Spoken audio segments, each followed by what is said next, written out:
एक अशुभ दलदल है, यहां जो फंस गया उसे केवल भगवान निकाल सकते हैं बस। लेकिन मरा, बार बार जन्मा मरा, यहां से बचने का एकमात्र उपाय भगवान स्वयं कह रहे हैं, दैवी हेषा गुणमयी मम माया दुरत्तया मामे ये प्रपद्यन्ते माया में ताम तरन्ति। जो मेरी शरण में आ गया बच गया। भगवान, एकमात्र भगवान बचा सकते हैं इस माया दलदल से, एकमात्र भगवान बचा। इसीलिए हमारी प्रार्थना है, जिस सभा में, जिस संगोष्ठी में, जिस उपदेश में, जिस संघ में भगवान के नाम रूप लीला धाम की चर्चा न हो, भगवान के आत्मस्वरूप की चर्चा न हो, कभी मत सुनो, कभी मत संग करो। साहब ये मायाकृत है, बिना भगवान के नाम के कोई नहीं तर सकता। विनिश्चितम बदामि तेन अन्यथा वचांस में हरिम भजन्ते नरा। बड़े बड़े ऋषि मुनि भगवान का भजन कर, छूछा इधर उधर, ये सब प्रपंच है, सब माया का नाटक है। किसकी सामर्थ्य है, किसकी सामर्थ्य है? जब वशिष्ठ जैसे महापुरुष भी कह रहे, सुनो भरत भावी प्रबल, बिलक कहो मुनिनाथ, हानि लाभ जीवन मरण जस अपजस विधिहान। ये आज संसार के कर्म चक्र को बदलने का ठेका लेते हैं लोग। एकमात्र इस दलदल से केवल श्री भगवान निकाल सकते, केवल श्री भगवान। अगर भक्तजनों की महिमा गाई गई तो इसी बात की, वो भगवान के नाम में, रूप में, लीला में, चरणों में रति प्रदान करते हैं। निकालने वाले श्री भगवान ही है, कोई दूसरा ऐसा नहीं कि निकाल सके। जिन्होंने फंसाया वही छुड़ा सकते हैं, किसी की सामर्थ्य नहीं। इसलिए हे मित्रों, प्रहलाद जी कह रहे हैं, इस संसार चक्र को मिटा देने वाले श्री भगवान का आश्रय लो और उनका भजन करो। तुम लोग अपने हृदय में ही देखो, हृदयेश्वर भगवान बैठे हुए हैं, उन्हीं का भजन करो।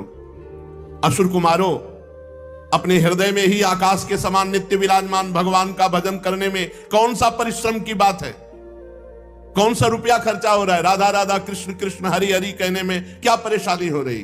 लेकिन पापवंत कर सहज स्वभाव, भजन मूर्ति भावन काओ, जो पै दुष्ट हृदय सोई होई, मोरे सन्मुख आओ की सोई।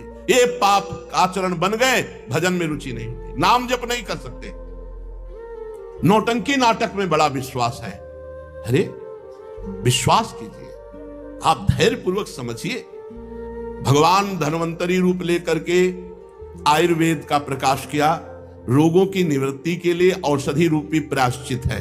बड़े बड़े रोग हैं तो डॉक्टर हैं, औषधियां हैं। मंत्रानुष्ठान स्वयं करके, सकामता पूर्वक मंत्रानुष्ठान करके कुछ मात्रा में अपने प्रारब्ध को, वो भी जो हल्का है, उसे दबाया जा सकता है। प्रबल प्रारब्ध को कोई तपस्या के द्वारा भी नहीं रोक सकता। नहीं, तितली की गुदा में कांटा डालने के कर्म का प्रारब्ध जब बना तो सूली पड़ी थी मांडव्य ऋषि के, और वहां जैसे छोड़ दिया था वैसे काटी गई, निकली नहीं। इतने बड़े महान तपस्वी, बाल ब्रह्मचारी, पूरे जीवन भगवान के भजन में मस्त रहने वाले भीष्म पितामह 6 महीना बाणों के सही। अभी आज छूछा में पता नहीं कौन सा सिद्धि इनको प्राप्त हो गई है। बड़े बड़े महात्मा, बड़े बड़े ऋषि जन, बड़े बड़े सिद्ध जन प्रारब्ध शरीर का भोगे।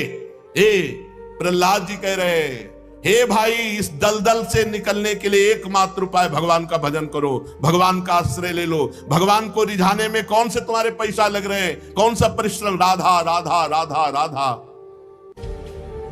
प्रहलाद जी कह रहे हैं, भगवान की प्राप्ति का उपाय ना करके भोगों को इकट्ठा करना, राम राम राम। कितनी बड़ी मूर्खता है, कितनी बड़ी मूर्खता है कि इस अमूल्य जीवन में भगवान नाम तो इकट्ठा नहीं किया, और जो इकट्ठा किया मर के जब जाओगे तो पाई भर तुम्हारे साथ नहीं जाएगा। ये धन, ये स्त्री, ये पशु, ये पुत्र पुत्री, महल, पृथ्वी, घोड़ा गाड़ी, खजाना, भांति भांति की सामग्रियां, ये सब यहीं रह जाएंगे, तुम्हारे साथ कुछ नहीं जाएगा। जाएगा तो तुम्हारा शुभ कर्म, अशुभ कर्म, या इन दोनों से परे भगवान का भजन। अरे इस क्षण भंगुर देह में भगवत प्राप्ति कर लो। इस लोक की संपत्ति जैसे नाशवान है, ऐसे ब्रह्मलोक तक सब नाशवान है, माया में है।